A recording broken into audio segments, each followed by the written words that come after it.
muy buenas noches a aquellos que se han conectado y que nos están siguiendo por los canales de retransmisión desde diversos lugares y diversos países que tienen usos horarios diferentes.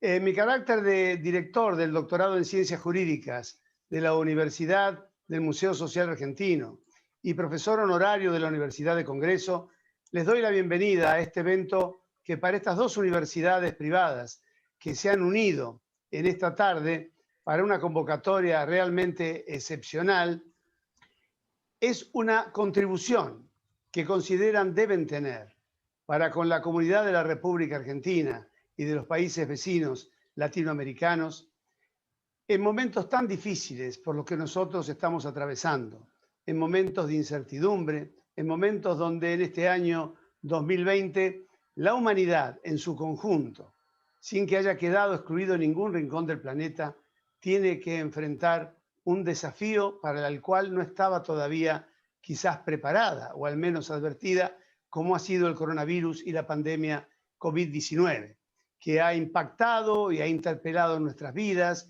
nuestras relaciones, nuestras actividades, la economía, la sociedad y hasta también los proyectos, las ideas y los sentimientos de forma individual. Nos pareció que siempre estas universidades que han estado comprometidas no solamente con la excelencia académica, sino también con un hondo compromiso humano, no podían terminar este año sin generar un evento donde por un minuto tomáramos aire, saliéramos a la ventana y nos animáramos a ver un poco más allá de nuestros propios programas académicos relacionados con la pandemia y nos colocáramos en una verdadera situación de una mirada existencial frente a este fenómeno que hoy nos aqueja y que todavía no sabemos siquiera cómo continúa y cómo va a desarrollarse en lo que se está dando en denominar la nueva normalidad. Y para eso hemos buscado a una figura señera, a uno de los pensadores contemporáneos más importantes en el mundo entero, el profesor Alfred Lengler, que es, como saben ustedes, y ha sido un discípulo directo de Viktor Frankl, este hombre maravilloso, fundador de la logoterapia y a quien quizás la mayoría de ustedes recuerdan por ese libro que quizás es el primero con el cual uno entra en contacto con la vida de Frankl, que se llama El hombre en busca de sentido. En lo personal tengo que dar un testimonio muy importante. Habiendo tenido que atravesar en forma personal y con mi familia momentos muy difíciles y de mucho dolor que nos pusieron a prueba durante un tiempo prolongado, en un sufrimiento que compartimos también con muchos otros padres que también tuvieron esta experiencia traumática tan fuerte de ver confrontadas su vida y su futuro por la pérdida de un hijo, recuerdo que la obra de Viktor Frankl, ese libro, El hombre en busca del sentido, fue un bálsamo que nos ayudó a todos a poder transitar un camino de recuperación. Debe ser el libro que más he regalado. Cada vez que veo una persona sufriendo, a una persona que está atravesando algo que lo enfrenta, que lo interpela, que lo coloca en una situación de duda sobre el futuro, me acerco y le llevo ese libro porque me parece que es una puerta de entrada a un nuevo camino. Hoy no tenemos más con nosotros a Viktor Frankl, pero sí tenemos a otro pensador tan importante como él, un discípulo maravilloso, el profesor Alfred Lengler, y lo hemos invitado para este cierre conjunto del año académico, donde, vuelvo a repetirles, por un minuto, salimos del aula y no hablamos de derecho. Hablamos de la vida, hablamos de las personas y hablamos no solamente de la angustia, la tristeza, la desesperación, sino queremos hablar de la esperanza. Bienvenido, profesor Lengler, a nuestras universidades, bienvenidos a esta aula virtual.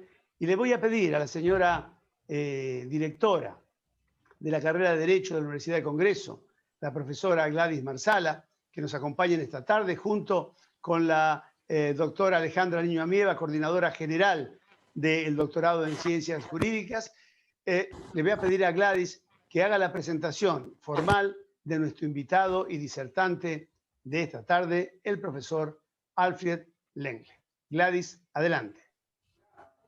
Buenas tardes a todos. Es un placer para la Facultad de Ciencias Jurídicas de la Universidad de Congreso aunar esfuerzos nuevamente con la Universidad del Museo Social Argentino, esta vez para coorganizar la conferencia del querido y eximio doctor Lengle.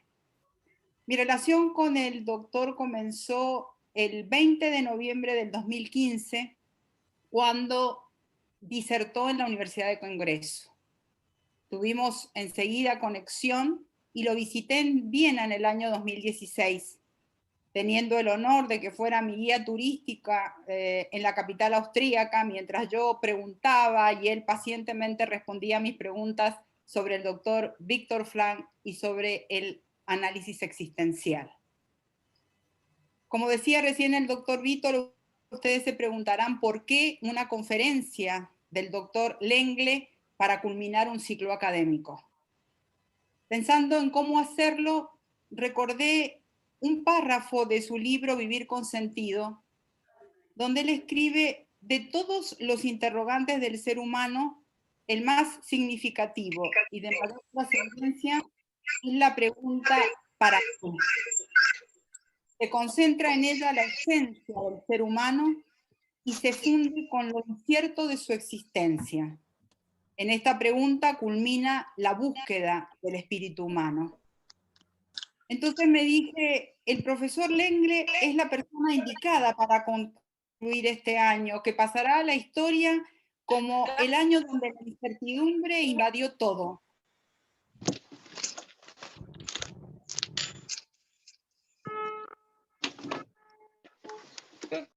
No se escucha. Perdón. Vamos en la búsqueda de una respuesta, de una esperanza. Me comuniqué con el doctor e inmediatamente aceptó. Le conté al doctor Vítor, él sabía de mi cercanía con el doctor, y le propuse realizar esta actividad juntos, y aquí estamos. Antes de presentar formalmente a nuestro conferencista y al análisis existencial, yo quiero hacer un agradecimiento. Quiero agradecer al director de la carrera de Psicología de la Universidad de Congreso, doctor Marco Jofré, a la ex titular de cátedra de Análisis Existencial de la Universidad de Congreso, la licenciada Isabel Rodríguez, a la licenciada Sonia Herraiz, que es la actual titular de Análisis Existencial, y especialmente quiero agradecer al doctor Andrés Gottfried, que es el director del diplomado en Análisis Existencial Contemporáneo que se dicta en la Universidad Católica Argentina de Mendoza, del que es profesor el doctor Lengle, por haberme otorgado parte de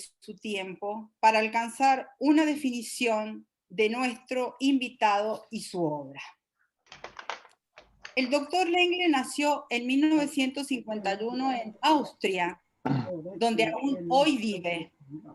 Estudió medicina y psicología en las universidades de Innsbruck, Roma, Toulouse y Viena, doctorándose en ambas disciplinas.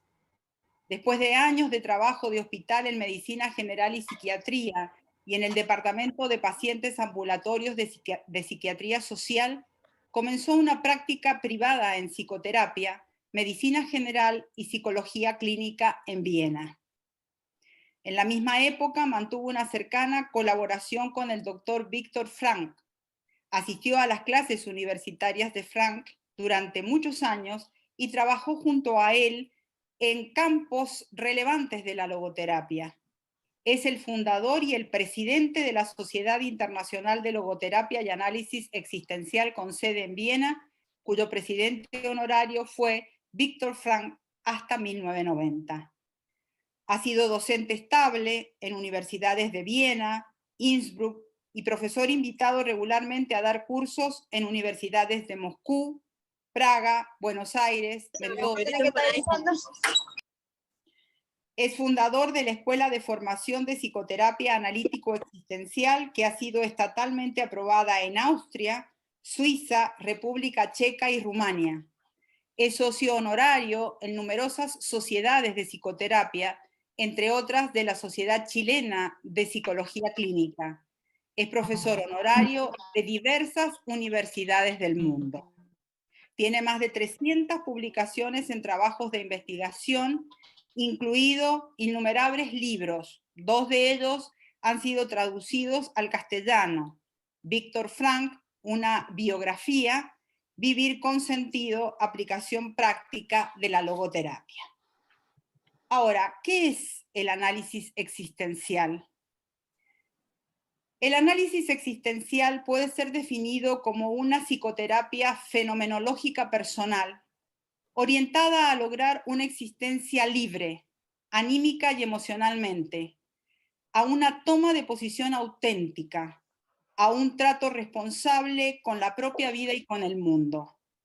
Aspira a alcanzar una existencia personalmente fundada, ser uno mismo en el intercambio con el mundo. En esta perspectiva, todo es una tarea a realizar, uno consigo mismo, uno con el mundo, pues todo exige salir de sí. La vida reclama una decisión. Sin decisión y elección, sin libertad y responsabilidad, no se puede pensar en una existencia satisfactoria para el ser humano. Ninguna persona puede ser feliz sin estar de acuerdo consigo mismo. La logoterapia, el ámbito central del trabajo de Frank, está hoy integrado en el análisis existencial. Para el doctor Lengle hay 4 condiciones fundamentales para una existencia plena. La primera condición fundamental de la existencia es poder ser. Esta primera condición surge de un hecho básico. Yo estoy aquí, he llegado al mundo, pero ¿cómo sigue esto? ¿Puedo llevarlo adelante? ¿Lo comprendo? Para eso se necesitan 3 cosas: protección, espacio y sostén. ¿Tengo protección, aceptación, una patria, un hogar? ¿Tengo espacio suficiente para ser? ¿Qué da sostén a mi vida? La segunda condición fundamental de la existencia es tener ganas de vivir. Si el ser humano tiene espacio en el mundo, ubica entonces allí su vida. Pero no es suficiente simplemente estar allí. Esto también debe ser bueno. Para gustar vivir, para amar la vida, tengo que reunir 3 cosas: relaciones, tiempo y cercanía. Tengo relaciones a las que me siento cercano, en las que empleo mi tiempo y con las que me siento ligado. ¿Para qué me tomo tiempo? Tener tiempo significa regalar vida. Con mi vida yo permanezco junto a los otros por cierto tiempo. ¿Puedo aceptar y mantener la cercanía de cosas, plantas, animales y personas? ¿Puedo permitir la cercanía de un otro? La tercera condición fundamental para el doctor Lengle es el permitir ser uno mismo. En toda ligazón cercana con la vida de los seres humanos, cada uno se experimenta como único, no intercambiable, diferente de los demás. Cada persona está identificada por una singularidad que le da un yo y la delimita de los demás. Pero para llevar a cabo esto necesito 3 cosas: consideración, justificación y aprecio. ¿Por quién seré realmente visto, mirado, atendido? ¿Puedo reconocer lo que me es propio? ¿Puedo mantener mi conducta, considerarla correcta ante mí? ¿Para qué recibo aprecio? ¿Para qué me puedo valorar a mí mismo? Y finalmente, la cuarta condición fundamental de la existencia es tener que actuar. Si puedo estar ahí, si quiero la vida y si me puedo encontrar a mí mismo en ella, aún me falta algo para la completud de la existencia: conocer de qué se va a tratar la vida. Para esto requiere el ser humano 3 cosas: un ámbito de actividad, un contexto estructural valorado y un valor en el futuro. tengo algo que sea requerido, donde puedo ser productivo, me veo y represento a mí mismo en un contexto más amplio que de una estructura y orientación a mi vida. ¿Hay todavía en mi vida algo que deba hacerse? Doctor Lengle, gracias por estar aquí. Gracias por su actitud de servicio.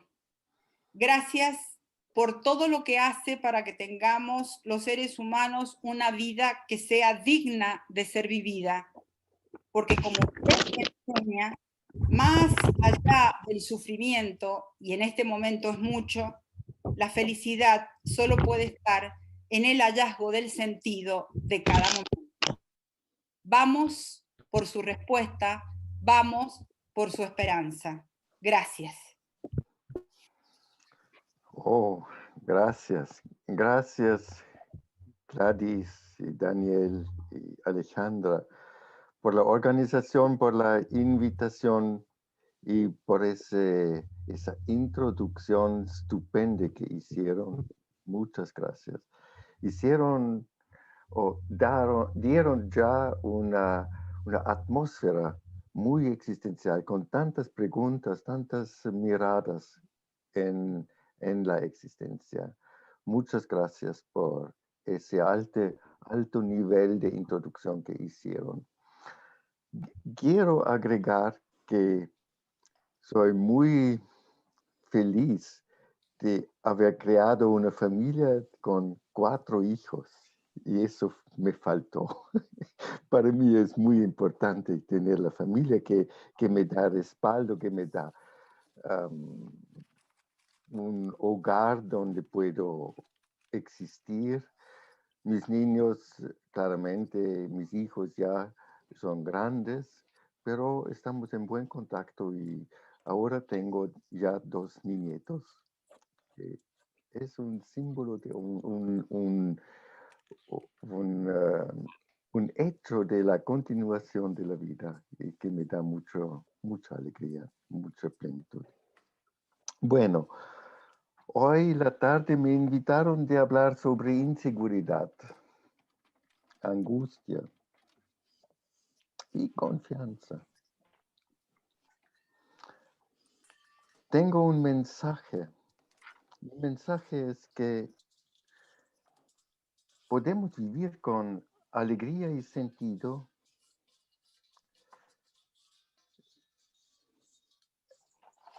que a pesar, y eso es posible, a pesar de todas las diversidades de la vida,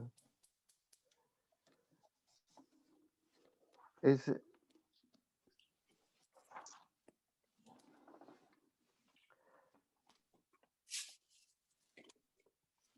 diversidades o dificultades en la vida son momentos que nos llegan a pensar más profundamente, a ver más profundamente y a ver que cuenta verdaderamente. No deben hacernos confusos, desorientados. Es posible claramente que eso puede suceder, pero no debemos o no queremos olvidar que aparte de la inseguridad hay remedios y que la inseguridad tiene un sentido, tiene una reclama de nosotros de ir en la búsqueda de la estructura de la existencia, de la verdad de la existencia. Y así podemos ganar de las situaciones difíciles. Eso es el sentido para nosotros, de hacer algo con lo que nos pasa, que está. No somos víctimas de la situación. No debemos ser víctimas. Podemos, claramente, puede suceder que somos víctimas, pero surgir y ver lo que puedo hacer yo con eso que sucede. Eso es la tarea existencial, de confrontarse con la realidad, de mirarla, de crecer en ella y La pregunta es, ¿cómo podemos hacerlo? No perder la esperanza y ganar la fuerza, mantener la fuerza de poder seguir. Son temas existenciales que vamos a hablar, temas que les llamamos existenciales porque esos temas tocan a la vida. Son temas que son conectados con el sentimiento de la vida, de la calidad de la vida. Son temas que tocan a la posibilidad de no poder ser, de perder valores, de perder relaciones, de perder la relación consigo mismo. Eso significa existencial, lo que tiene que ver con el ser, con la existencia. Y la existencia es cuádruple, como expuso tan claramente Gladys. Inseguridades. ¿Qué son inseguridades? La vida está plena con inseguridades. Ya sabemos, estamos en el ámbito de universidades. Cada examen es, por definición, una inseguridad, porque nunca está seguro que paso, que tengo éxito en el examen. Si eso es seguro, no se trata de un examen. Si sé anticipadamente que voy a pasar, y eso es un juego, una trampa, pero no es un examen. Inseguridad pertenece claramente a cada situación de examen. Tenemos inseguridades en muchos ámbitos. ¿Cómo va a ser la relación que tengo yo? Si casamos, ¿cómo va a ser el futuro con esa pareja? ¿Cómo nos va en el trabajo? Podemos perderlo. Con la salud, como cuando voy a morir, porque somos mortales toda la vida. ¿Qué será después la muerte? Pienso que tenemos mucho más inseguridades que seguridades.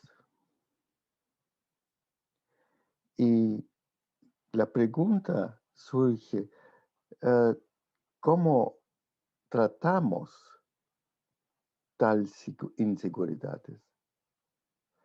En la vida de mucha gente, ahí entra el rol de la fe. La fe nos da mucho sostén y podemos ver que hay algo más grande que nos contiene, hay un Dios que sabe todo, que nos conduce. Si uno puede creer, tiene un remedio básico para enfrentar las inseguridades generales. Inseguridad de la vida, de la muerte, de lo después de la muerte. Pero hay también remedios o medios psicológicos que son importantes, porque es importante que podemos enfrentar inseguridades cotidianas, pequeñas, donde la fe no entra mucho. La inseguridad si pierdo el trabajo o no. Que la fe me da un trasfondo, pero para enfrentar la tensión psicológica, la fe en este momento no es suficiente. Necesita también un trabajo psicológico para superar tales inseguridades. Hoy claramente estamos mucho en la situación de coronavirus.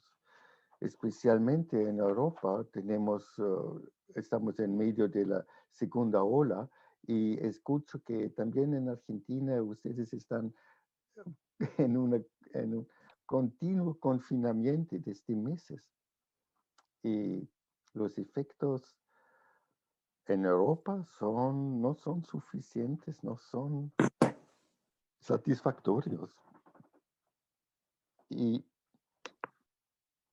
la pregunta es, ¿qué nos hace esa situación de corona que tomamos como un ejemplo actual, social, para mirar más en profundo la inseguridad y ver cómo podemos enfrentar inseguridades, no solo causados por el COVID-19, pero en general es solamente un ejemplo donde podemos mirar, estudiar y reflexionar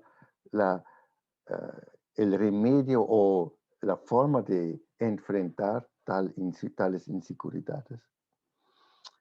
¿Cuál es el nuevo del coronavirus y de su efecto en la situación actual?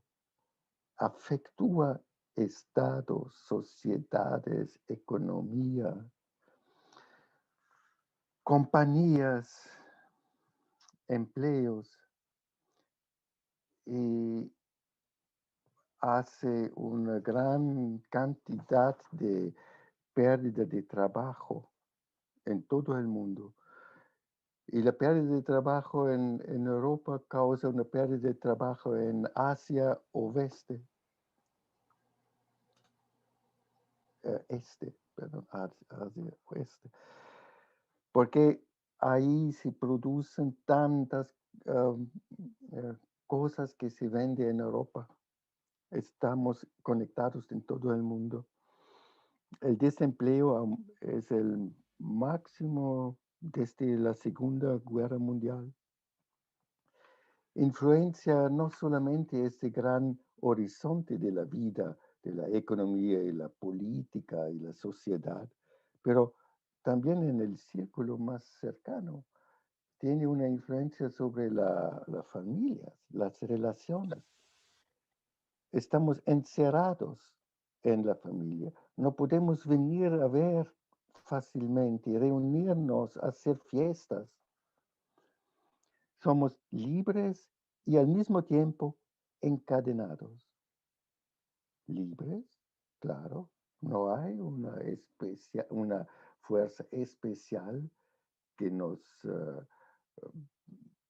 pone en cárcel, pero estamos encadenados porque la libertad está reducida. Y eso es una situación fatigante, estar tan cerca con los niños que demandan, que quieren la atención, que quieren entrenamiento, deben aprender a casa, que son cojijosos, sin suficiente movimiento, están por horas en el internet, se aburren y se puede sentir la carga de los niños en un confinamiento, mucho más que en el tiempo anterior. Y demanda también en las relaciones cómo podemos vivir cuando estamos tan cercanas. Podemos hablar y el círculo más cercano es la relación conmigo mismo.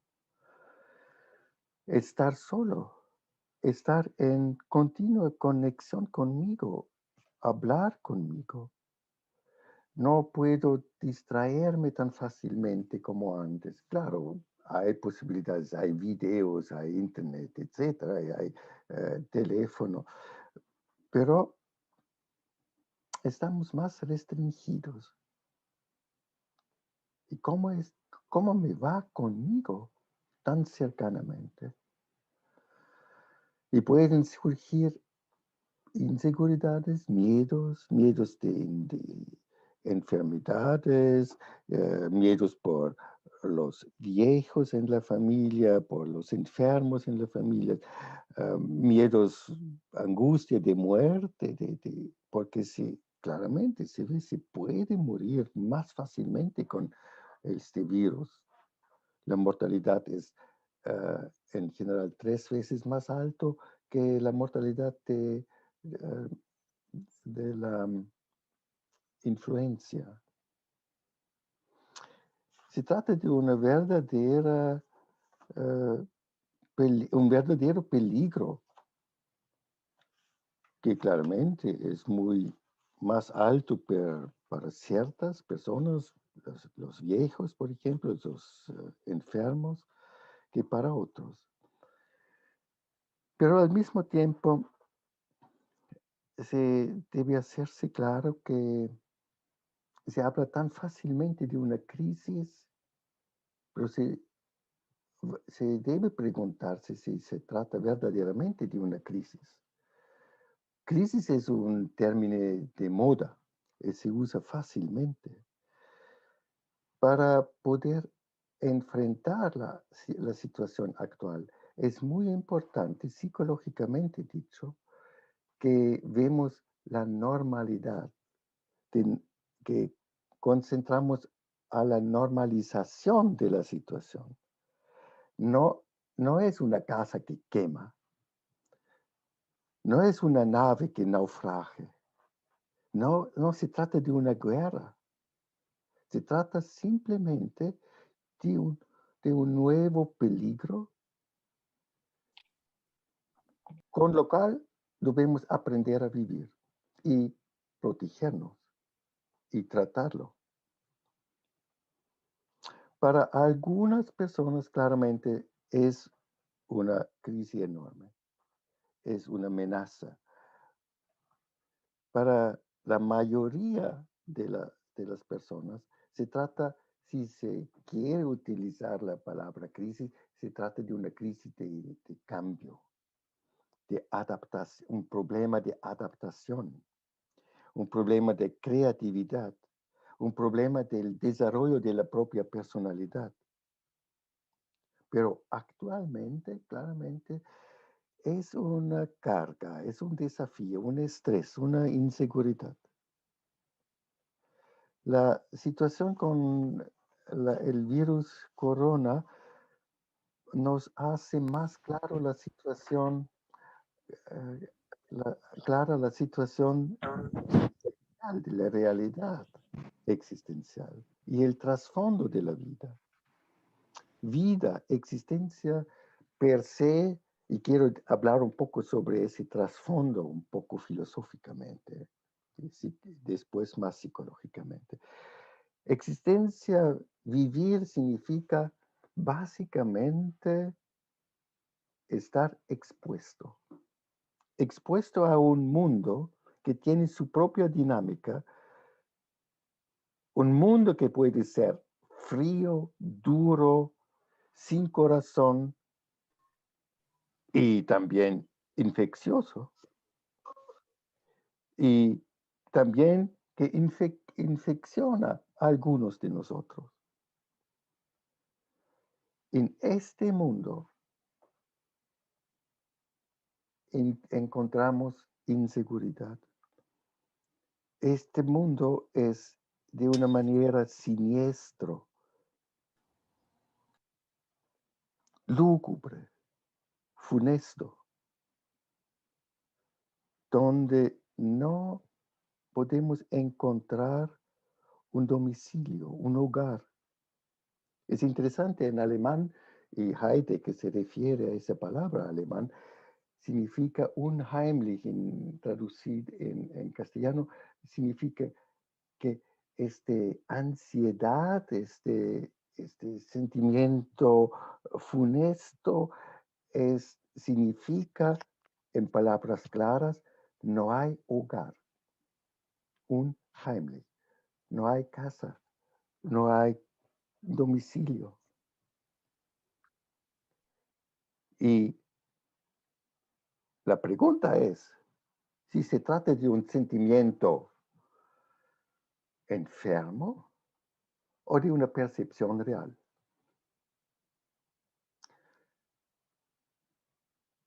Es una percepción real.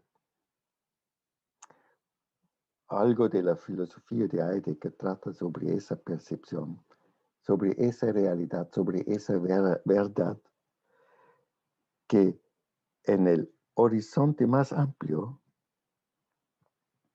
en este mundo, cuando vemos los abismos, vemos que no hay verdadero domicilio, hogar en este mundo. Heidegger dice, en la angustia tenemos el sentimiento lúgubre, siniestro.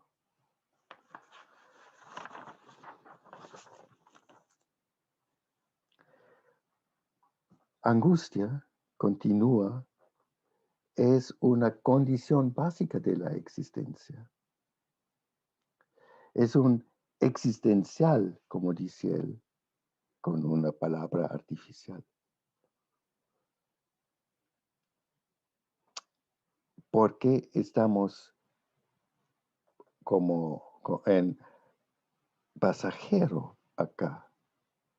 Y por eso la angustia es la agravación del lúgubre en el provisorio de la existencia. Existir, vivir, significa un continuo tratamiento de esa situación básica en ese estar en el mundo.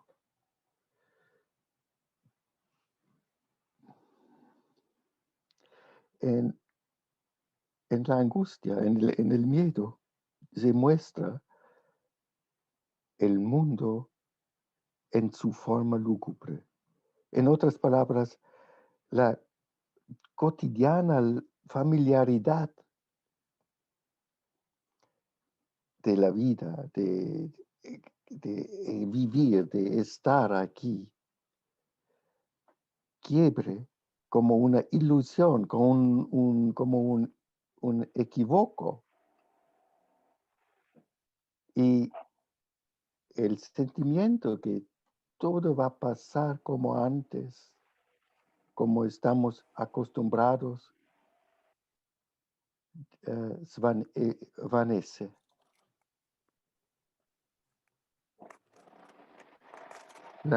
El miedo nos hace claro que hay la posibilidad de una nada que puede irrumpir en nuestro ser, que podemos caer en un abismo. Es siempre posible caer en un abismo psíquicamente, en comprensión. Podemos sentir que nos falta garantía, seguridad. En el total, por la angustia vemos más realísticamente, más claramente, que no hay un estado de seguridad por la fragilidad y provisoriedad y condicionalidad de la existencia. Y Heidegger continúa describiendo que por esas condiciones del Dasein, del estar ahí, eso conduce al ser humano a uno mismo. En la angustia, en el miedo, uno está solo. No se puede delegar angustia. No puedo decir que mi pareja, mi hijo, vivencia o vive la angustia para mí. Y yo no puedo asumir la angustia del niño. El niño debe vivir su angustia por sí. Eso nos conduce a uno mismo. Nos hace vivenciar el aislamiento. Ese estar dejado a la propia existencia, como dice él. Ahí vemos un aspecto de la responsabilidad propia que tenemos en la existencia. Y conduce también a la pregunta más amplia, al horizonte más amplio. ¿Dónde hay un estado de seguridad? Este anhelo por seguridad, por sentirse acogido, sentirse protegido, que está, ese anhelo que está conectado con el anhelo religioso. El ser humano está en esa situación existencial expuesto en la inseguridad fundamental, inseguridad existencial. Está en peligro de la caducidad al mundo, que significa estar en fuga en, en una pseudo familiaridad. En ese sentido, pseudo familiaridad, que todo va a continuar como antes. Me puedo sentirme seguro. No quiero ser conducido a mí mismo, pero quiero conectarme con la exterioridad, con los otros. Y quiero actuar, vivir como los otros lo hacen. En el río de la comunidad, en actuar como se lo hace.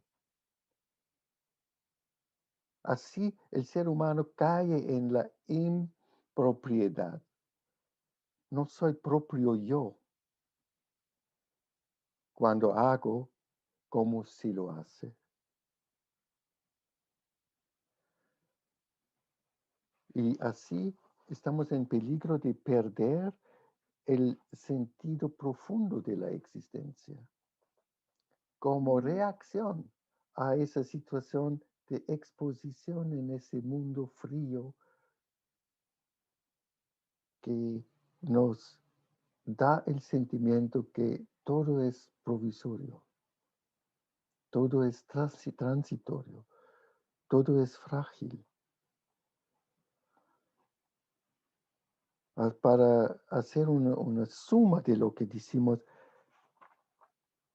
existir significa estar en lo inseguro. La existencia no es calculable. En todos lugares hay lo improviso. Y eso nos hace continuamente inseguro cuando no somos distraídos. Eso es una parte, no es todo, pero es una parte que pertenece a la existencia. Y existencia no es solo inseguro, pero es también una forma de ser limitada. Limitado finalmente por una muerte. Y eso nos conduce a la reclama de la vida, de la existencia, de integrar la muerte emocionalmente en nuestra vida. Y hacernos a veces claro que hay la posibilidad de morir. En el medioevo se habló mucho del momento mori y del ars moriendi, de la arte de morir. Algo que se perdió en el siglo XIX. Para la salud psíquica, mental, espiritual, necesitamos un tratamiento emocional con el hecho que somos mortales. Y que somos mortales no solamente después de 60, de 70, 80, 90 años, pero desde el momento del nacimiento y ya antes. Y continuamente somos mortales. Y que nosotros, los hijos también son mortales. Y que hay la posibilidad que pueden morir antes de los padres. Vida es así. Vida es un dono sobre lo cual no tenemos derecho. Y vemos en una psicología existencial, vemos un sentido del miedo, de la angustia, que nos conduce emocionalmente a la pregunta, ¿cómo puedo vivir con el hecho que soy mortal, que debo morir un día y que eso puede suceder ya hoy?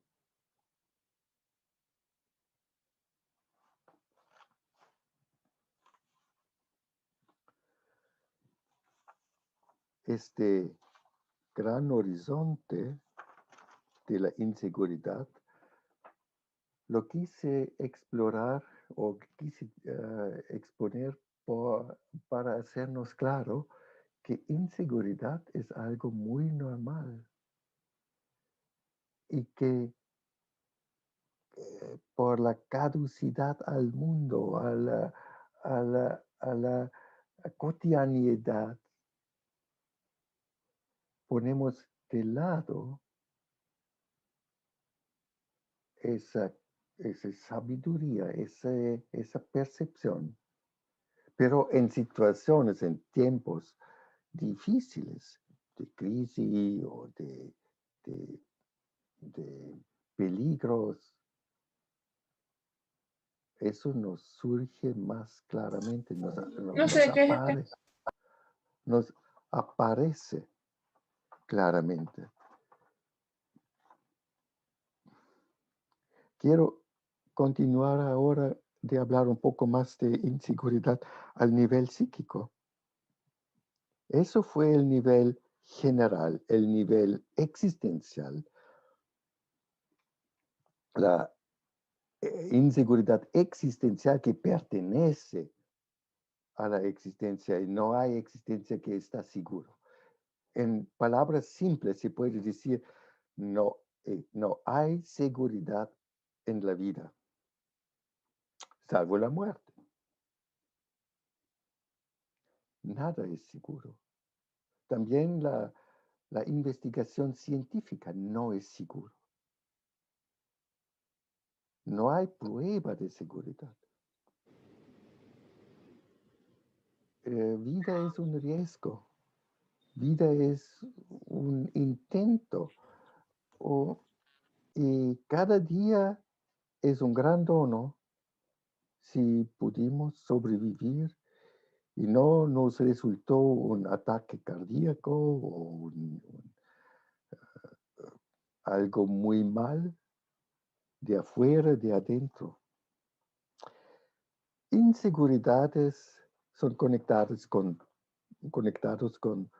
todo lo que está nuevo. El nuevo nos conlleva inseguridad porque no sabemos cómo será.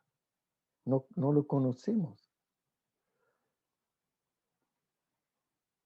Claro, Una otra fuente de inseguridades son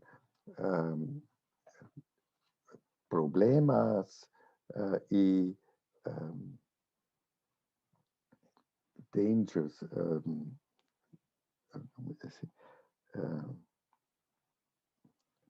Peligros. peligros, gracias, peligros y pérdidas. Peligros y pérdidas. En peligros, por definición, en un peligro algo puede suceder. Y en una pérdida, pierdo sostén, pierdo base. ¿Cómo, qué podemos aprender por la inseguridad? Cuando me siento inseguro, y eso es válido también en la situación actual, es siempre algo que es importante, conectarse con la realidad. ¿Y cómo puedo conectarme con la realidad? Por la mirada. Mirar de cerca. Preguntarse, ¿qué es concretamente que me hace inseguro?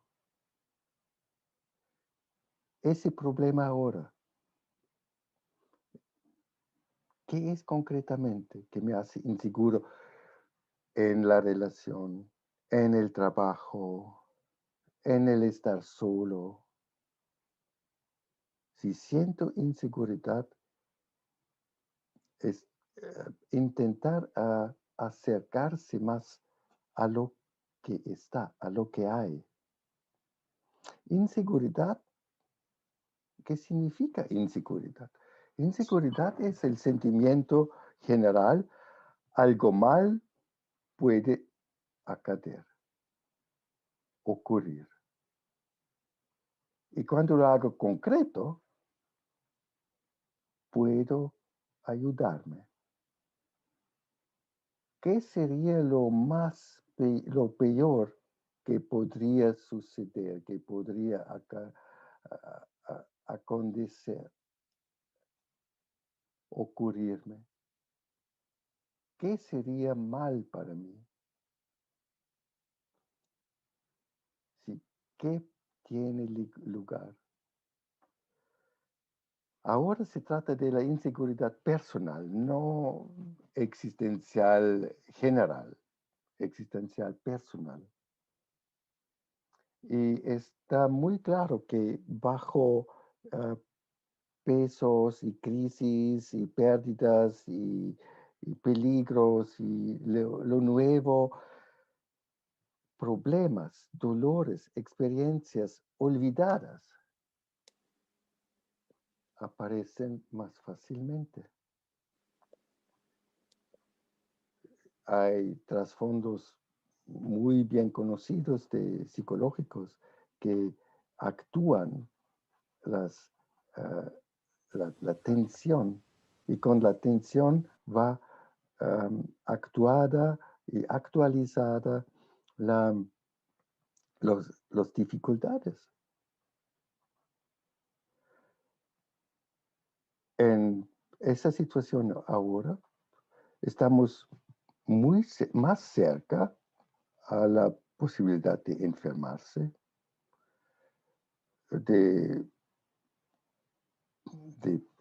poder morir, de perder la situación económica, el estilo, el nivel de vida, de la calidad de vida donde vivimos. Crisis son diagnósticos existenciales. Cada uno de nosotros tiene temas no terminadas, traumatizaciones, pérdidas que aún son virulentes, acutos. Si lo miramos así, una tal situación de inseguridad es una forma de regalo que nos da un señal que podría estar más cerca conmigo, con la vida, que estoy evitando áreas de mi vida por miedo que me recuerdo, que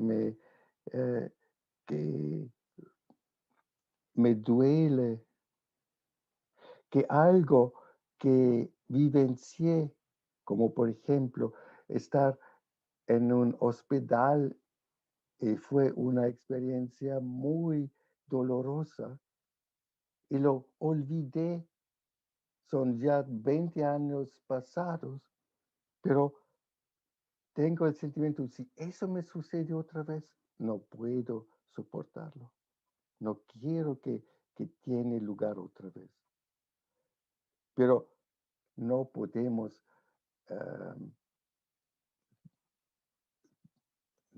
bloquear el destino. Claramente, sabemos que no hay seguridad. Todo lo que me pasó puede pasarme otra vez.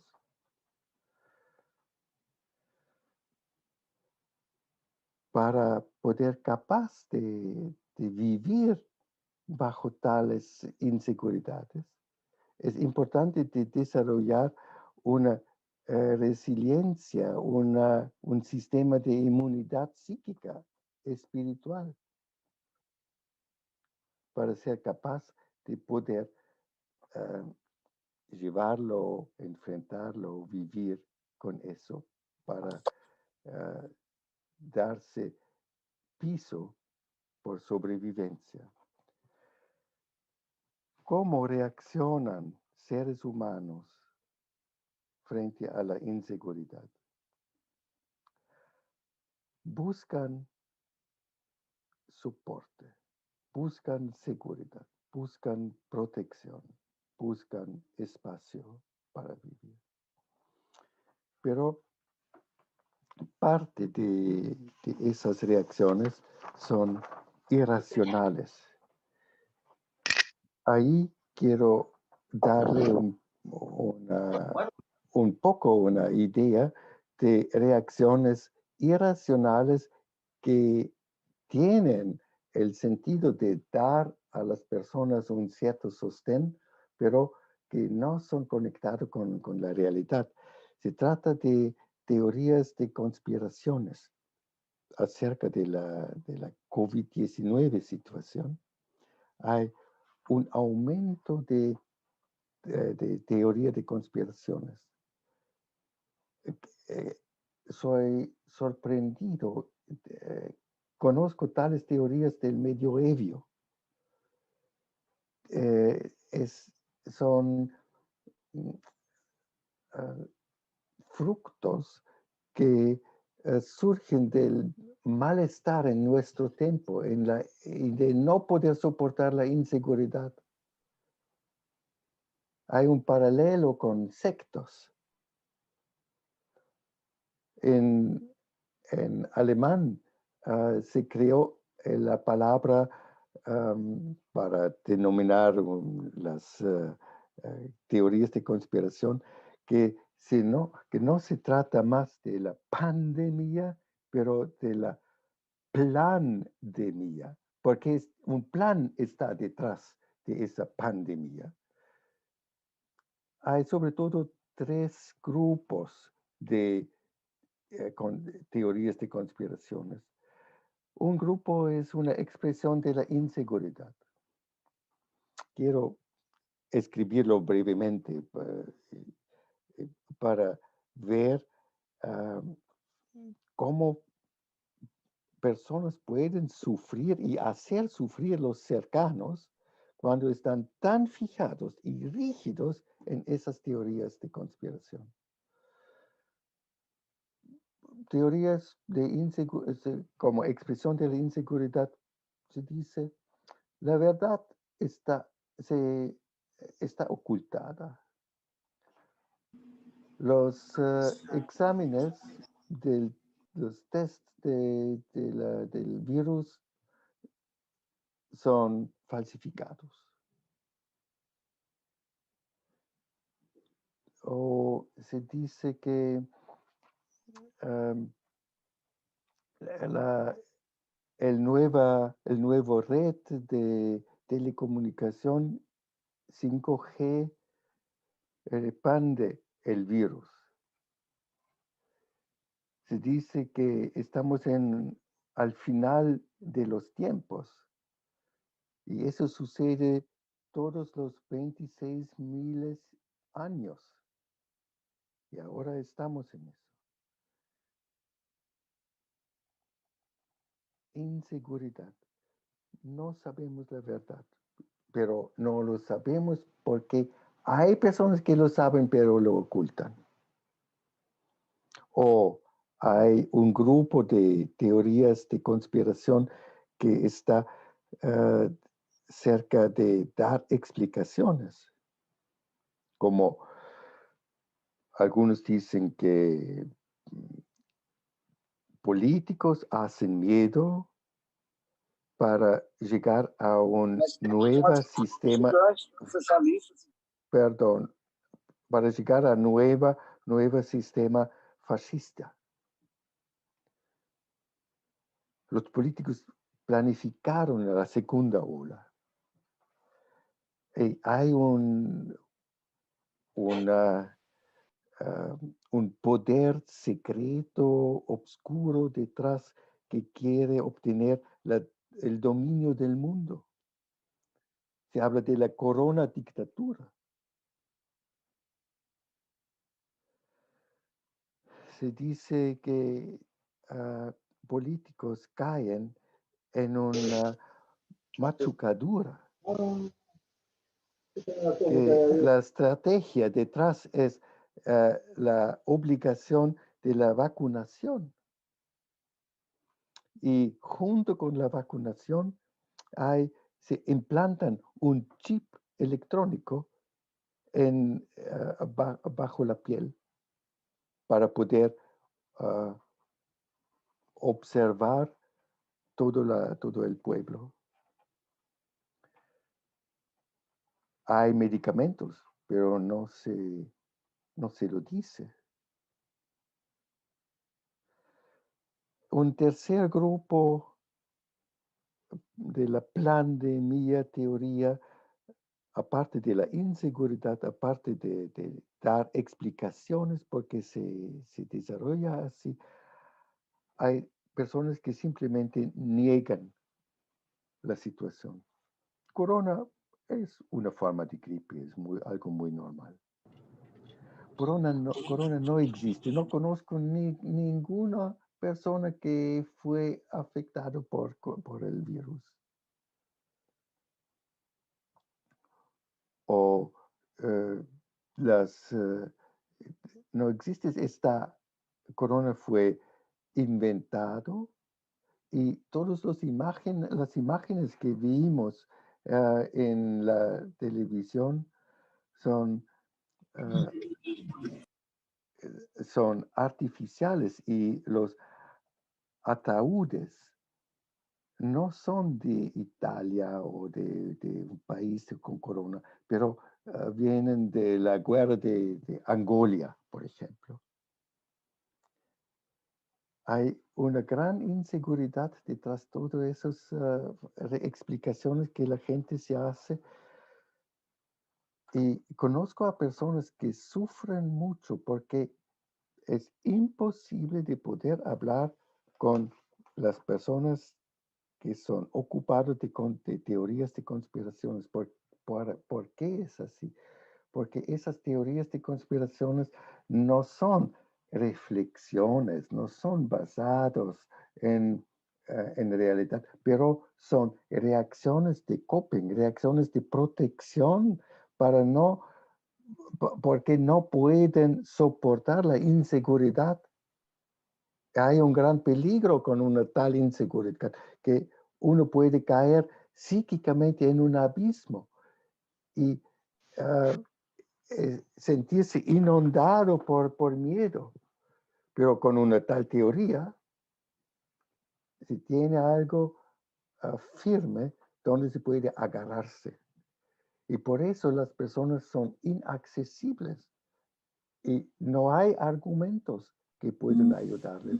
Deberían tener terapia, pero no son enfermos. Se puede decir que es una forma de pensar, de creer, y no hay una posibilidad de trabajar con esa gente. Y familiares sufren mucho de eso.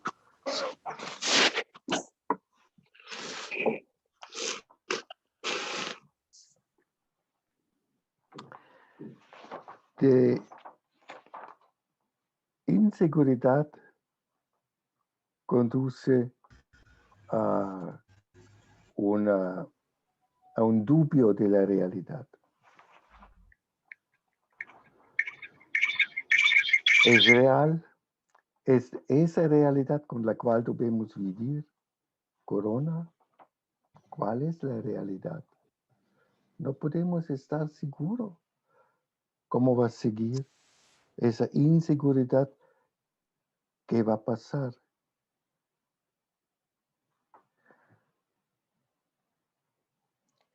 Sentimos expuestos. ¿Qué significa para mí y para mi vida económicamente, al nivel de estándar de vida, en la relación, en la salud? ¿Cómo vamos a seguir? No sé dónde va a llegar políticamente, económicamente, en el gran ámbito. Y también en la relación personal, en la vida personal, vida de cercanía y conmigo mismo. Y por inseguridad eso puede llegar en la angustia. Angustia es la fijación, es más la agravación de la inseguridad. Angustia es más que tener la pregunta cómo va a continuar la vida. Angustia es el sentimiento que algo muy mal puede pasar. Puedo sobrevivir personalmente, económicamente, al nivel de salud, en la profesión. Mis padres pueden sobrevivir. Y la facturación de todo eso va a venir más tarde. Y nos conduce, como angustia lo hace siempre, a una soledad, a un ser dependiente de uno mismo, a un no poder delegarlo, a un sentimiento de estar expuesto. Y puede conducir a agresión, a enojo, porque mis planes no funcionan más. No puedo viajar, no puedo ver mis amigos. Las diferencias entre los niveles sociales se aumentan, como se ha investigado recién en Alemania. Y la depresión aumentó 3 veces no para toda la población, pero para gente sin trabajo, para niños y en mujeres.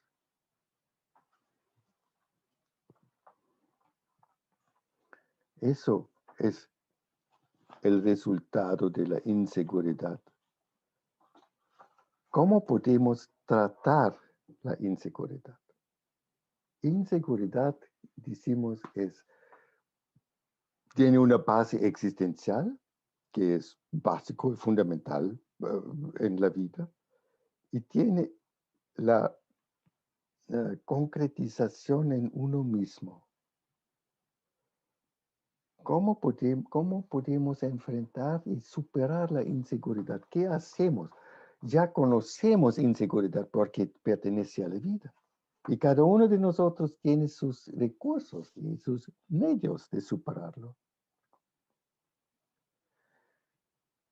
En análisis existencial, como expuso Gladys perfectamente, tenemos 3 medios para superar inseguridad.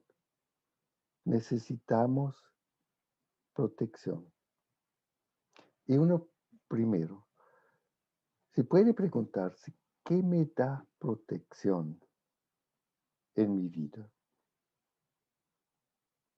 Claro, es importante tomar medidas para protegerse. Pero personalmente, para mí, ¿dónde experimento protección en mi vida? ¿Son las relaciones? ¿Son mis capacidades? ¿Cuáles son los muros de mi casa? ¿Cuáles son los muros? ¿Es la fe? Necesitamos protección, necesitamos ocuparnos de tener suficiente protección.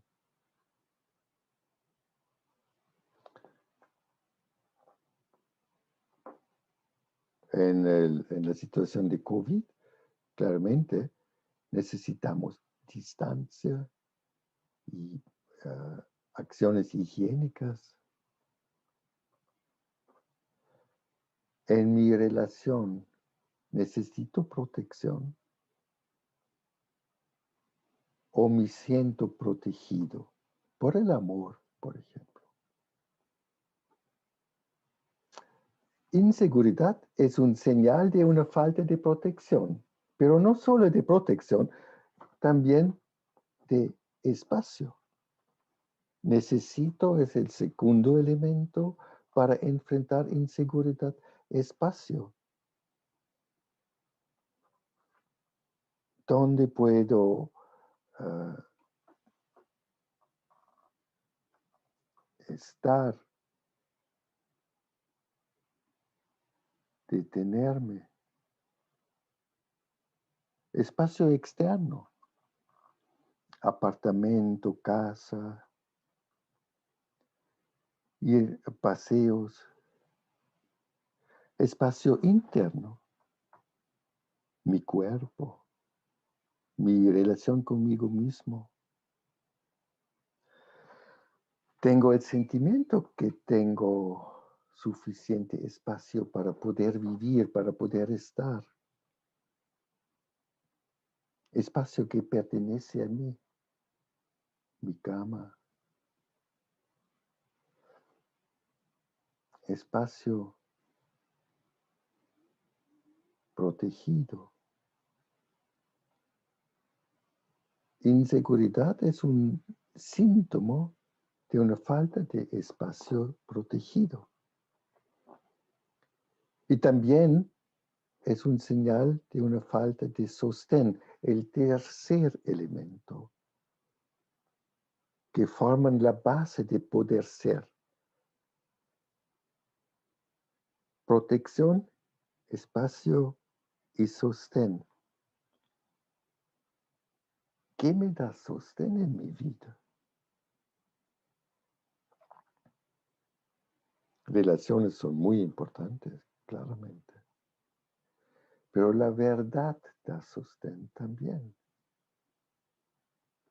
La percepción de la realidad, eso es la verdad. El referimiento a lo que hay, a lo que está, que no es un error. La fidelidad me da sostén. Relaciones en las cuales puedo confiarme.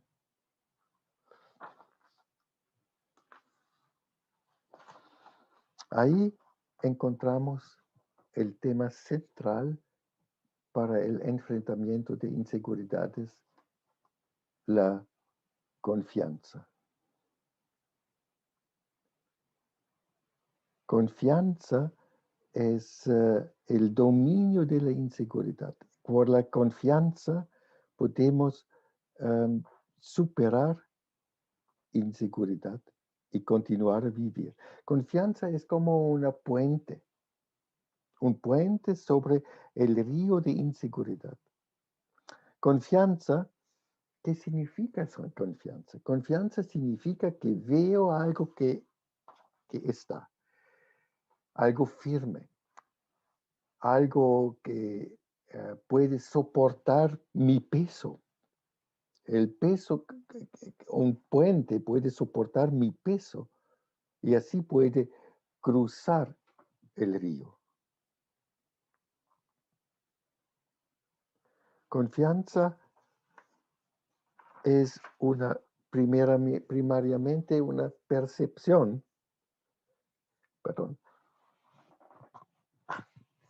una percepción de una estructura firme que es suficiente firme para poder soportar mi peso, mi secreto, mis sentimientos. Me confío a un amigo y sé que ese amigo no va a hablar con otras personas sobre mi secreto. Puede mantenerlo, tenerlo consigo y está fiel conmigo. Me confío al conductor de un auto, al piloto de un avión. Me confío continuamente, me confío a una silla donde estoy sentado. Me confío que va a soportarme, que va a tener y no va a caer. Es primariamente necesita ese mirar la realidad y conectarse con la realidad. El segundo es una decisión de dejarme ser sobre la base de lo percibido. Como el puente. Me dejo al puente y dejo todo mi peso, sabiendo que hay un río abajo y que principalmente puede ser que puedo caer. No hay seguridad, pero hay una gran probabilidad que va a mantenerme, que va a soportarme, que es suficiente fuerte. Cuando cruzo un río por una plancha, voy primariamente a probarla si me mantiene o no, lentamente. Eso significa que la confianza surge por la percepción, la experiencia que me da la base para confiarme. Necesita claramente un poco de coraje. Coraje es una fuerza interior que me eh, eh, da que me mantiene internamente para poder ver la dificultad, el riesgo. Para sumarlo, confianza es la forma humana de superar inseguridades, riesgos. Pero confianza no es algo que viene solamente por sentimientos. Confianza es un concepto muy realista, que significa que tenemos que probar si hay una estructura, si el conductor del auto está en grado de conducir el auto y no tan alcohólico.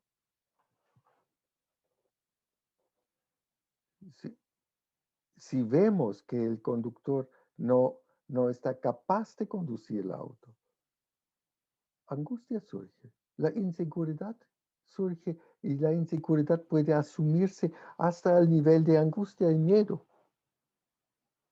Pero donde tengo confianza, puedo dejarme ser, confiarme a la situación, al otro, a la persona con la cual estoy, al mundo, al ser propio. Ué, porque é óbvio que ela associou a Silvia, né? Es importante de aprender poder ser simplemente. Poder ser simplemente. Dejar ser es una forma de, una capacidad del ser humano. Dejarme ser, dejar ser lo que hay. Construye la base de una existencia en paz y en calma.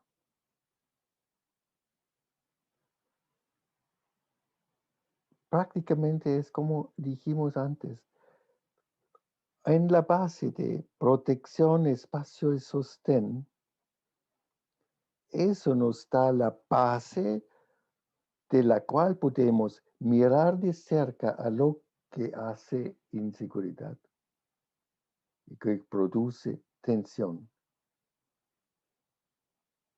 Así podemos soportar la situación. Por ejemplo, me dice una paciente que no se siente capaz de poder soportar otra vez una situación de estar en el, como dije, en el hospital, porque fue tan terrible y no sabe si puede soportarlo o no. ¿Qué hicimos? Miramos más de cerca. Puede ser que ella no miró suficientemente a la situación. Y la pregunté qué pasó y me contó cómo fue tratada mal y que los médicos y muchas cosas que no fueron buenas. Y dije pero sobrevivió. Sí. La pregunté, ¿es en verdad así que no puede soportarlo? Porque su ejemplo me dice que lo soportó, que fue capaz de soportarlo. Ella dijo, sí, eso sí, pero no quiero. No, es tan terrible, no lo quiero más. Y ya dije, ahí hay algo que es importante de diferenciar. En análisis existencial es la diferencia entre la primera y la segunda motivación fundamental. Hay probablemente una confusión entre querer y soportar. Claramente no quiero soportarlo, no quiero vivenciarlo otra vez, porque no es un valor, pero puedo soportarlo. Tengo suficiente fuerza, suficiente piso bajo mis piernas que puedo soportarlo. Es doloroso, es horrible, pero puedo encontrar en mí la fuerza y la capacidad de poder soportarlo. Y eso le dio sostén. Claro, no quiere, pero el querer se refiere a la calidad. El soporte, el poder soportarlo, se refiere al sostén. Y con ese sostén siente que tiene una fuerza. Y eso, esa confusión debilitó la persona. Y ahora pudo ver que hay un hueco en la vida, pero tengo la fuerza de soportarlo.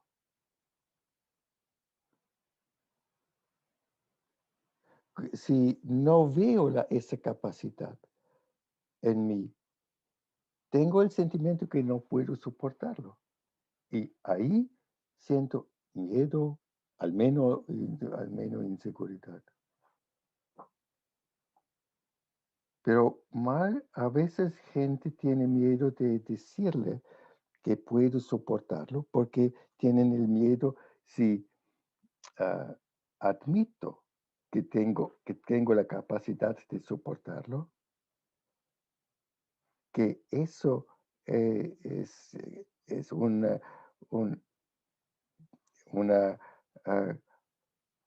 como un tentar del destino. Pero no es. Es un claro, sobrio ver que veo mi capacidad para poder enfrentar una situación. Confianza, puede surgir la confianza en mi experiencia.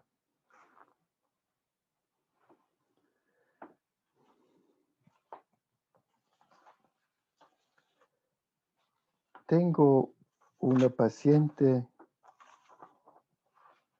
para hablar un poco más de la angustia y del tratamiento de la angustia.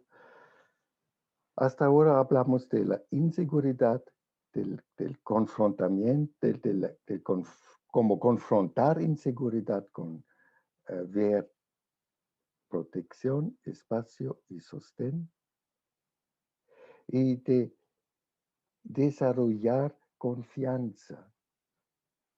Y describimos qué es la confianza y cómo puede surgir y cómo podemos evitar confusiones de confianza, confusiones con el gusto que no tengo, pero abajo del gusto y de no tener gusto puede estar una capacidad que no veo si me refiero solamente al gusto.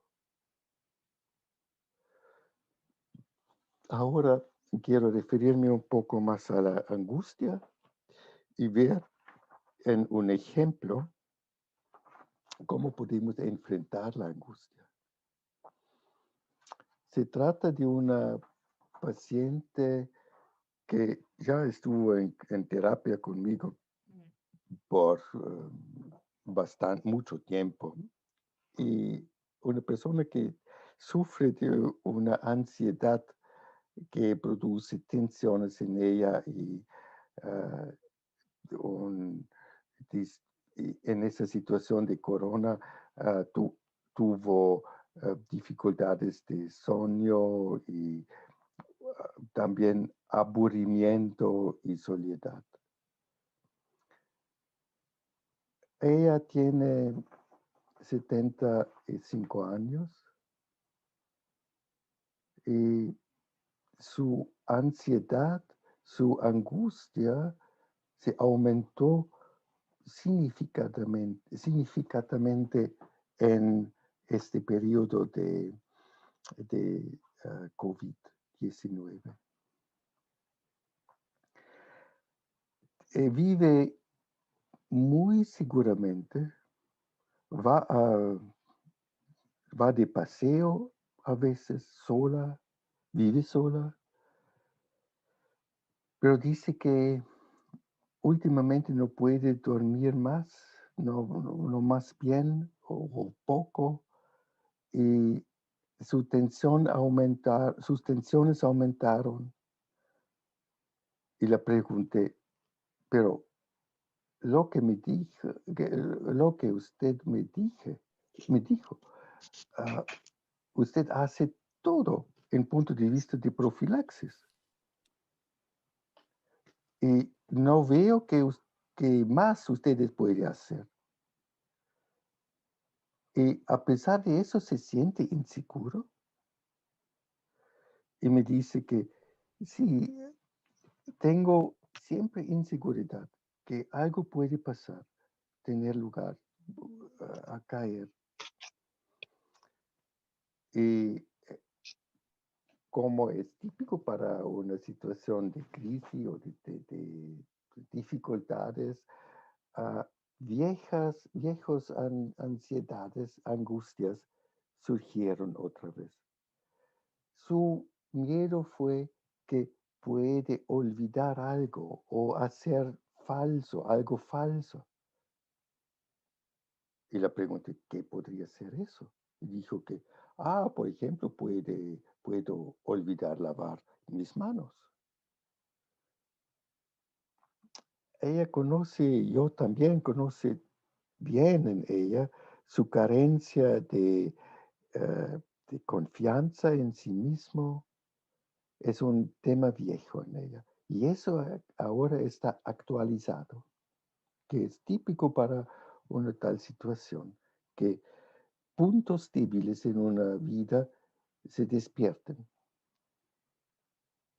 Ella conoce bien su distracción, su frecuencia de hacer errores, de olvidar fechas.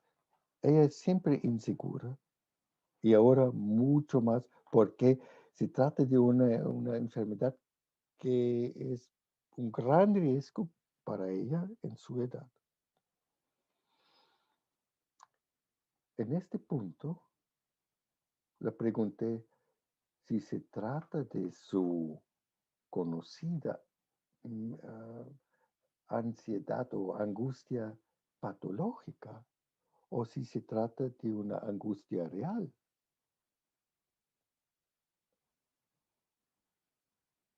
Y dije que a mí me parece que se trata de una angustia real porque es real que algo puede suceder a pesar de toda su protección que emplea.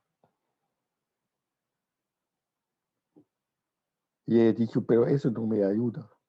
Dije, sí, parece que no ayuda, pero es importante saber si se trata de una angustia patológica o una angustia sobreexigida o de una angustia real, de una angustia de algo que realmente puede pasar.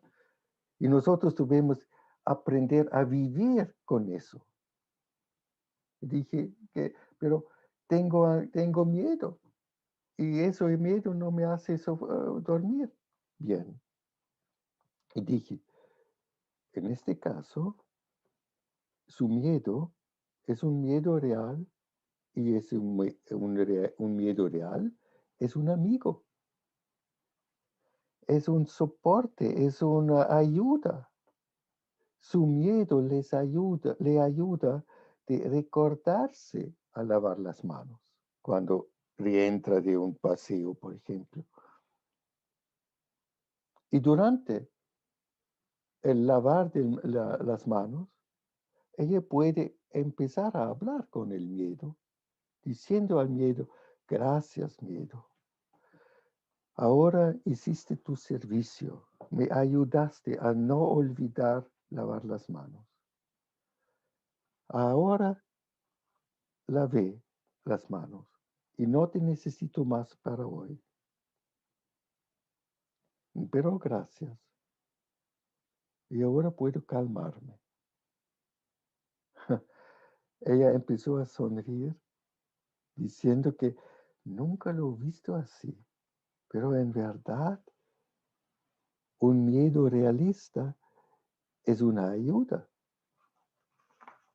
Y como resultado podemos decir que así ella puede aceptarse más en su miedo, porque comprende el sentido de su miedo y hace la diferencia entre el miedo patológico que conoce muy bien, y por eso no pudo diferenciar el miedo actual, que es un miedo realista.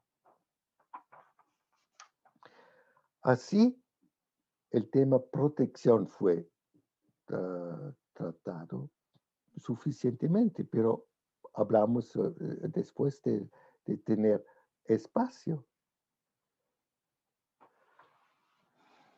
¿Dónde hay espacio para ella? ¿Cómo pudo procurarse más espacio? La relación consigo mismo fue importante. Ella, por ejemplo, canta en un coro y quiere cantar. Y ahora no puede cantar. Y le pregunté, pero usted puede cantar consigo mismo, sola. Ella me dijo que, oh sí, es algo que olvidé totalmente, no lo hago. Antes lo hice mucho, pero no pensé más a eso. O dije que hay en su casa, en su apartamento, se puede poner algo en orden, ordenar la biblioteca o el armario ropero y crear más espacio.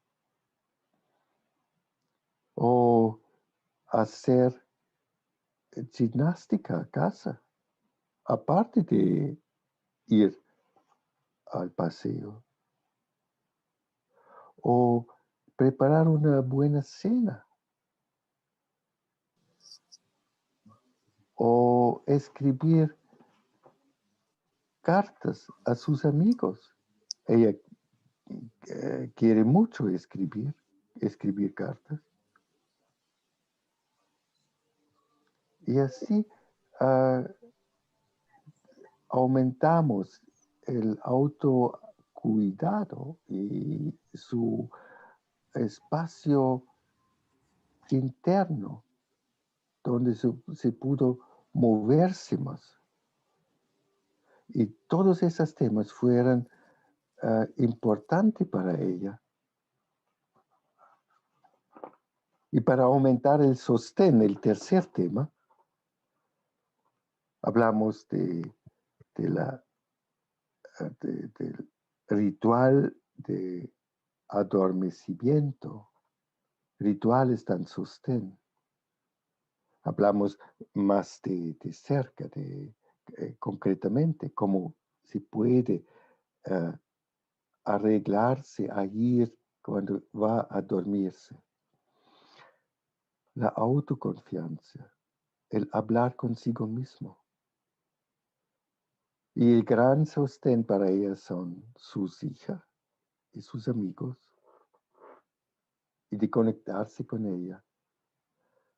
Así, ella fue capaz de enfrentar la situación de angustia, y su inseguridad y su miedo se disminuyó significativamente.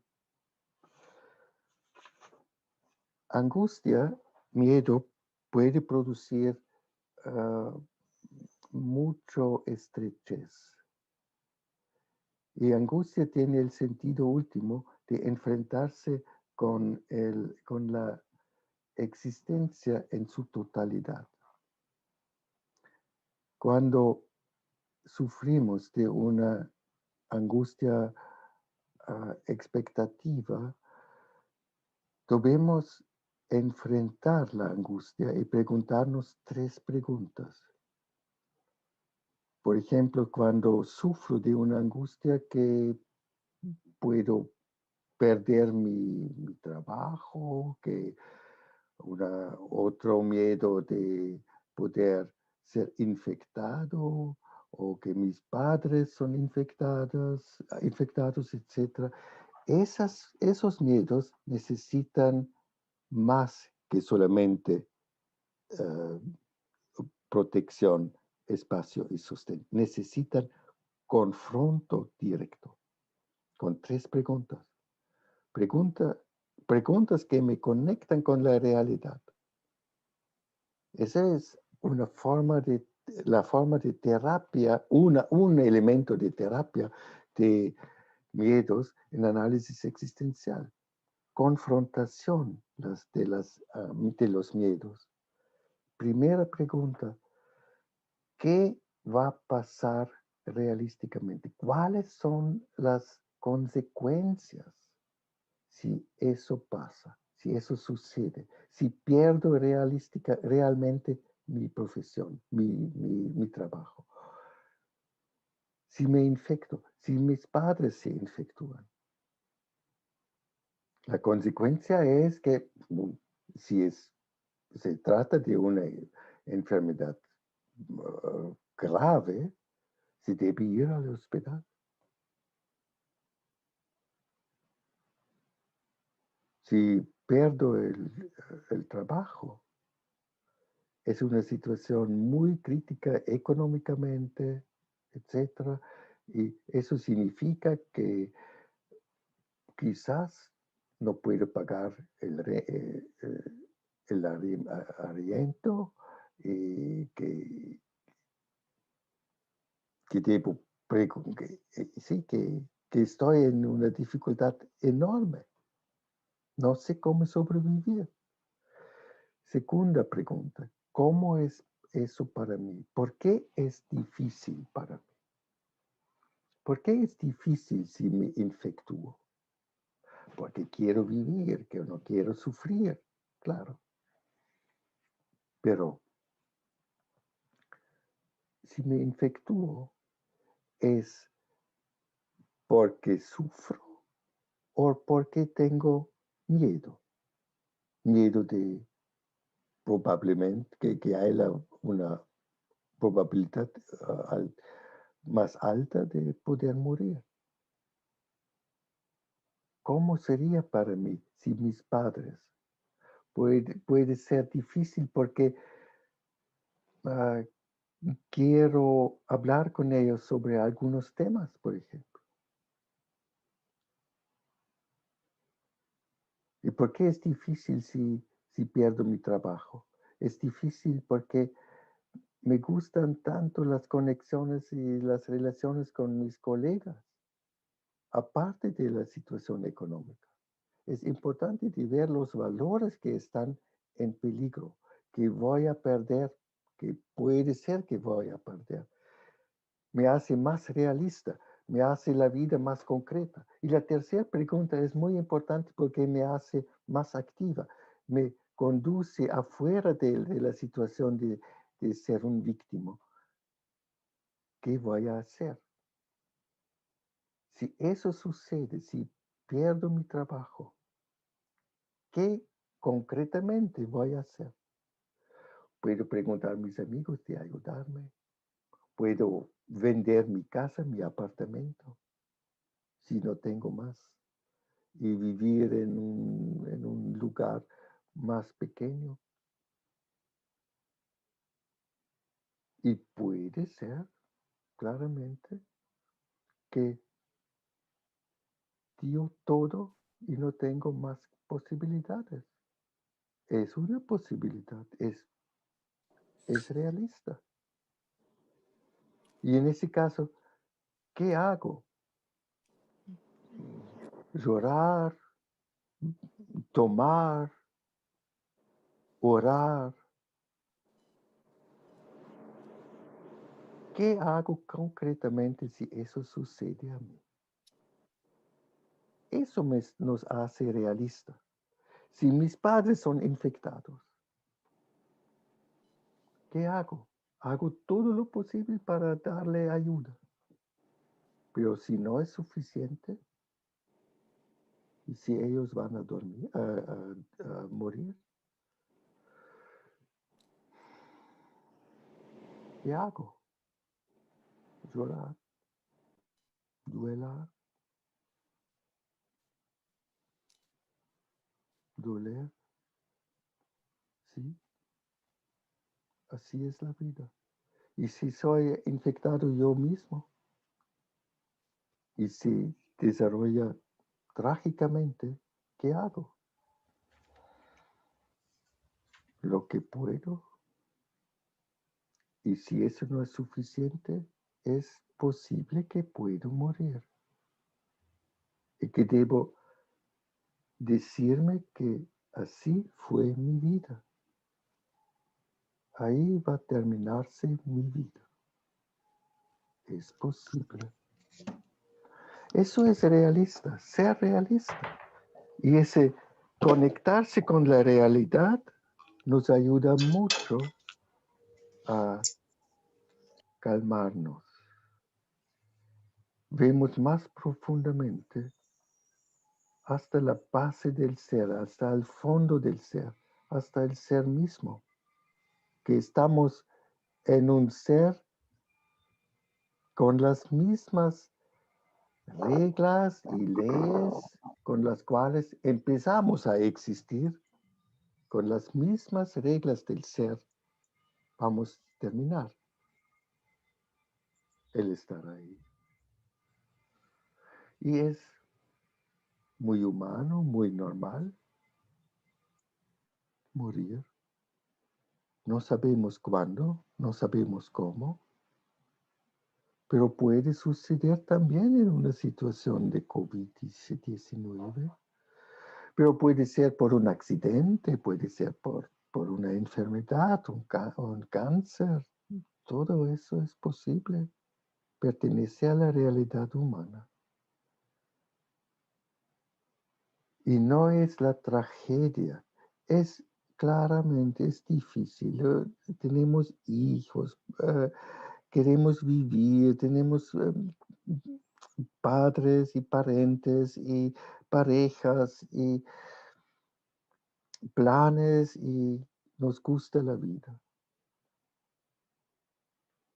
Y el mensaje de la situación existencial es: vivo ahora, no sé si vivo mañana. Y si es ahora, mi deber es, o mi posibilidad es, o mi desafío es de vivirlo con toda la presencia, enteramente, con todo mi corazón, y no esperar a mañana. Así podemos ganar mucho de esa situación crítica, de esa situación difícil, de esas limitaciones, y profundizarnos, ver más a mis confianzas, ver más que me da protección, que me da espacio donde puedo respirar profundamente, siendo acá, y donde me da sostén. Y que el miedo me informa, y ver cuando confronto el miedo, cuál es la realidad última en la cual estoy. Y eso me libera. Eso me da un horizonte mucho más grande, pero lo que escribí, que describí ahí, claramente es un proceso. Necesita tiempo, necesita diálogos con otros, quizás con un psicólogo a veces. Necesita diálogo interno. Pero con eso surgimos en una realidad más amplia y más profunda. Gracias por su atención. Bueno, muchas gracias, profesor Lengle. La verdad que ha sido una charla magnífica. Hacemos aplausos virtuales porque no tenemos manera de hacerlo de otro modo. Pero el chat explota con felicitaciones y con agradecimientos, porque realmente son tiempos muy difíciles y son tiempos donde se necesita escuchar una voz, una reflexión y una mirada para que nos dé alguna ayuda y orientación sobre cómo comportarnos en este tiempo, porque como bien dijo usted, las dificultades existen, las dificultades están, pero bueno, el problema muchas veces no es tanto quedarme en lo que me pasa, porque muchas veces lo que me pasa no lo puedo controlar. Quizá lo que puedo controlar es qué hago con lo que me pasa. Y yo creo que en esto la participación suya en esta conferencia ha sido algo magnífico y de una gran utilidad. Le voy a dar la palabra a nuestra coordinadora general, la doctora Alejandra Niño-Amnieva, para algunas palabras ya sobre el cierre, y luego Gladys Marsala para agradecerle su participación y su generosidad con su tiempo. Sé que se ha quedado hasta muy tarde. No se duerme en su país, se duerme un poco más temprano, pero bueno, ha sido una cosa, un acto de enorme generosidad. Alejandra, adelante. Muchísimas gracias, doctor Lengle. Hay muchos agradecimientos en el chat, no tantas preguntas, sino muchos agradecimientos y reflexiones sobre todos estos conceptos que hemos vuelto a pensar en esta tarde en un contexto como el actual. Voy a sintetizar en algunos de ellos. Estela Beschiani, desde Costa Rica, está escuchando esta magistral conferencia y comenta que esta mirada existencial sobre la crisis que ha provocado la pandemia es una gran ayuda para vivir mejor y encontrar sentido a lo que ocurre para poder tener una existencia digna de ser vivida. Tenemos también muchos mensajes. Diana Pérez nos comenta vivir la inseguridad de que los recursos tecnológicos sean utilizados como es necesario, un ejemplo vivencial en el aquí y ahora. Y Graciela Caprio agradece también, y una vez más aclarando y abordando temas existenciales para desarrollar el camino hacia la plenitud. Julio César Durlon, Florencia Joaquín Morelo, Zoé Valentina Largo, Lourdes Almaguer, Liliana Inés Bove, todos y muchos más hemos llegado a tener en esta tarde 247 personas escuchándolo, y hay unas largas felicitaciones por su disertación y todo lo que ha compartido hoy con todos nosotros. Bueno, voy a pasarle entonces a la doctora Marsala. Gracias por todos esos comentarios y reflexiones y agradecimientos. Me toca mucho. Gracias. Yo solamente agregar, doctor Lengle, que me parece que esta tarde nos ha hablado a cada uno de nosotros en particular. Nos ha tocado a cada uno el corazón de cada uno. Esta afirmación, la vida es inseguridad, qué razón y qué poco pensamos, ¿no? En ello. Y las preguntas del final también, confrontar los miedos, confrontar la realidad, ¿no? En definitiva, el hombre es el ser que decide quién es, sobre todo sí a la vida. Le agradezco infinitamente que haya aceptado nuestra invitación. Ha sido un placer escucharlo como siempre. Que Dios lo proteja y espero que pronto podamos vernos en forma presencial. Muchísimas gracias. Y gracias a todos, gracias Daniel, gracias Alejandra y gracias a todos los participantes. Ha sido todo un éxito esta convocatoria. Doctor. Bueno, muchísimas gracias a todos.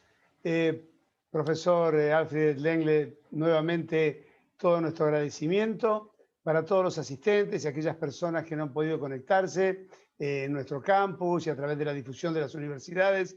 Esta conferencia va a estar dispuesta para todos porque consideramos que no es solamente un evento académico, sino que es una contribución de las dos universidades para que los argentinos y las argentinas podamos transitar mejor este tiempo de tanta angustia, de tanta incerteza o inseguridad, como bien lo ha dicho. Siempre recordamos aquella historia o pasaje de Ortega y Gasset, recordando a aquel caballero medieval que en su escudo tenía pintado una leyenda que decía: la única seguridad que conozco es la inseguridad que me aguarda a la vuelta del camino. Bueno, con esas palabras y con las esperanzas del profesor Alfred Lengle, nos despedimos recordando que tanto la Universidad del Museo Social Argentina y su doctorado en Ciencias Jurídicas, como la Universidad del Congreso, además de llevar adelante programas académicos de excelencia, tienen un compromiso humano con sus comunidades. Y nosotros nos enorgullecemos de cumplirlo y de honrarlo. Hasta pronto, que Dios los bendiga. Profesor Alfred Lengle, dulces sueños que se los merece a altas horas de una Europa que hoy se debate también con mucha angustia por el rebrote de coronavirus. Y a todos ustedes, gracias por acompañarnos como siempre. Gracias Gladys, gracias Alejandra y gracias a las autoridades de las universidades que nos han apoyado. Gracias. Gracias.